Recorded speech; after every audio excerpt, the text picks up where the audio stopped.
Australia کے شہر Sydney کے مشہور ہاربر برج پر شدید بارش کے باوجود ہزاروں افراد نے غزہ میں جاری اسرائیلی کارروائیوں کے خلاف مارچ کیا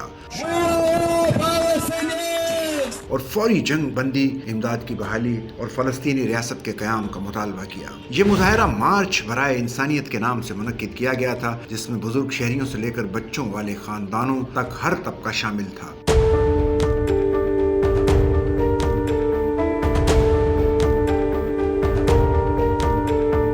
بہت سے مظاہرین نے فلسطینی پرچم اٹھا رکھے تھے اور کچھ لوگ بھوک کی علامت کے طور پر برتن اور پتیلیاں ساتھ لائے تھے۔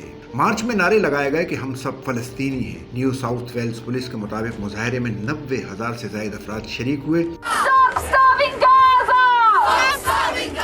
جبکہ منتظمین کا دعویٰ ہے کہ شرکاء کی تعداد 3 لاکھ کے قریب تھی۔ یہ مارچ اس وقت ممکن ہوا جب منتظمین نے عدالت میں مقدمہ جیت کر قانونی اجازت حاصل کی۔ مارچ میں آسٹریلوی سیاستدان بھی شریک ہوئے، جن میں لیبر پارٹی کے رکن ایڈ حسین اور گرینز پارٹی کی سینیٹر مہرین فاروقی شامل تھیں۔ انہوں نے اسرائیل پر سخت پابندیاں لگانے اور فلسطینی ریاست کو تسلیم کرنے کا مطالبہ کیا۔ آسٹریلیا کے وزیر اعظم اینتھونی البائنز نے 2 ریاستی حل کی حمایت کی، لیکن تاحال فلسطینی ریاست کو تسلیم کرنے سے گریز کیا۔ یہ مارچ ایک ایسے وقت میں ہوا ہے جب فرانس، کینیڈا اور برطانیہ جیسے ممالک فلسطینی ریاست کو تسلیم کرنے پر آمادہ نظر آتے ہیں، جبکہ اسرائیل نے ان فیصلوں کی شدید مذمت کی ہے۔